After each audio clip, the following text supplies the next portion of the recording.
દેવભૂમિ દ્વારકા જિલ્લામાં ખેડૂતોને નિયમિત વીજળી ન મળવાના મુદ્દે કોંગ્રેસ દ્વારા ઉગ્ર વિરોધ પ્રદર્શન કરવામાં આવ્યું।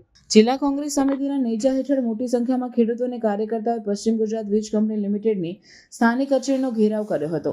વિરોધ પ્રદર્શન દરમિયાન ઢાંકણીમાં પાણી લઈ ઉર્જા વિભાગ ડૂબી મરે જેવા સૂત્રોચ્ચાર સાથે એક અનોખો કાર્યક્રમ યોજાયો, જેમાં કાર્યપાલક ઇજનેર મારફતે રાજ્યના ઉર્જા મંત્રીને ઢાંકણી અને પીણા મોકલીને શરમજનક સ્થિતિ પર કટાક્ષ કરવામાં આવ્યો હતો।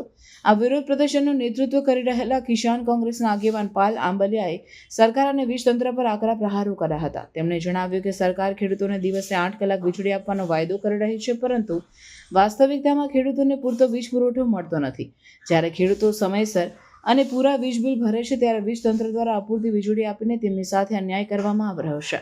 તેમણે સવાલ ઉઠાવ્યો કે જો વીજ તંત્ર પાસે ખેડૂતોના મીટર ચકાસવા માટે કર્મચારીઓ છે, તો તેમની ફરિયાદોના નિવારણ માટે સ્ટાફ કેમ નથી? આગેવાનોએ ઉર્જા મંત્રી, કૃષિ મંત્રી અને મુખ્યમંત્રી ખેડૂતોની જાહેરમાં માફી માંગે તેવી ઉગ્ર માંગ કરી હતી। તેમણે સ્પષ્ટ ચેતવણી આપતા જણાવ્યું કે જો નિયમ મુજબ 8 કલાક વીજળી પૂરી પાડવામાં નહીં આવે તો ખેડૂતો તેમના ગામમાં વીજ ચકાસણી કરવા દેશે નહીં। કોંગ્રેસે માંગ કરી છે કે વીજ તંત્રની નબળી કામગીરીને કારણે સુકાઈ રહેલા પાકના નુકસાન માટે જવાબદારી નક્કી થવી જોઈએ અને ખેડૂતોને તાત્કાલિક નિયમિત વીજળી આપવામાં આવે અથવા પાક નુકસાનીનું યોગ્ય વળતર ચૂકવવામાં આવે। જે રીતે રાજ્યના કૃષિ મંત્રી, ઉર્જા મંત્રી અને મુખ્યમંત્રી હજારો ભાષણોમાં કહે છે કે અમે ખેડૂતોને દિવસે વીજળી આપીએ છીએ, અરે સાહેબ, અહીંયા દિવસે વીજળી 8 કલાક તો દૂરની વાત છે, ટોટલ 8 દિવસમાં 8 કલાક વીજળી મળી નથી।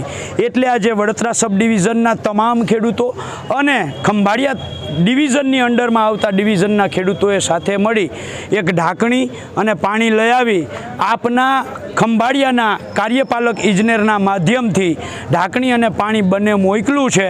તમારાથી ચાચલાણા 66 કેવી જે છે એ 13 વર્ષની અંદર 2 તાર જોડી નથી શક્યા। બેરાજા 66 કેવી છે આખું તૈયાર છે, 2 તાર જોડવાના વાકે અટકું છે। તમે 8 વર્ષમાં 2 તાર જોડી નથી શક્યા। ખેડૂતોને 8 દિવસે 8 કલાક તો દૂરની વાત, 8 દિવસમાં 8 કલાક વીજળી આપી નથી શકતા। એટલે ઢાંકણીમાં પાણી લઈને ડૂબી મરવું જોઈએ। એટલે આજે ઢાંકણી, પાણી બધું જ લઈ અને કાર્યપાલક ઇજનેરના માધ્યમથી મોકલાવ્યું છે।